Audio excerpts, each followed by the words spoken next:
और आप देखिएगा कि वो 27 मिलियन टन जो है वो हम मंगाते थे, उससे 18 तक मंगाते थे, 19 में 2 मिलियन हो गया, और 20 तक आते आते जीरो हो गया। आप देखेंगे कि वो एकदम से कंप्लीट कह लीजिए ईरान से तेल लेना लगभग हमने बंद कर दिया।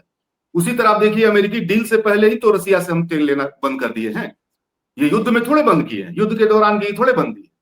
तो रसिया से हम उसी समय बंद कर दिए जब हमने जो है एक तरह से कह लीजिए कि वो आप जो है जो 30 मिलियन जो है आप बैरल लेते थे, वो आपका 10 मिलियन पे आ गया है।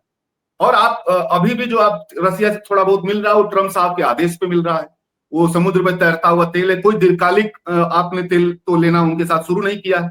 यानी कि युद्ध के संकट के बाद भी, युद्ध के खात्मे के बाद भी भारत की जो क्राइसिस है, भारत की जो इकोनॉमिक क्राइसिस है विदेश नीति के चलते, वो युद्ध के चलते नहीं, विदेश नीति के चलते भारत की क्राइसिस, क्योंकि युद्ध के बाद भारत और भी संदिग्ध हो जाएगा वैश्विक जो तेल के सेंटर है उनके सामने, और भारत की क्राइसिस उसके बावजूद भी बनी रहेगी।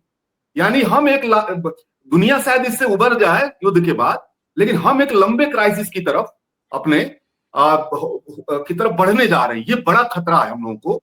और ये इस चीज का कितना विपक्ष जो है इस देश के अंदर इसको व्याख्यायित कर पाता है कि हमारा संकट युद्ध का संकट नहीं, खाली हमारा संकट पॉलिसी ब्लंडर का चलते, पॉलिसी जो है पैरालिसिस के चलते हमारा संकट, और इसको बदले बगैर युद्ध खत्म होने के बाद भी हमारा क्राइसिस आने वाले समय में खत्म होने के बजाय और ज्यादा उसमें 1000 गुना, क्योंकि हमने एक डील भी कर लिया है अमेरिका के साथ।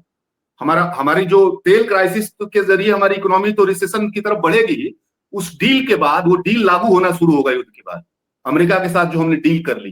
तो हमारे कृषि क्षेत्र, हमारा औद्योगिक क्षेत्र उनके सामानों से पाट दिया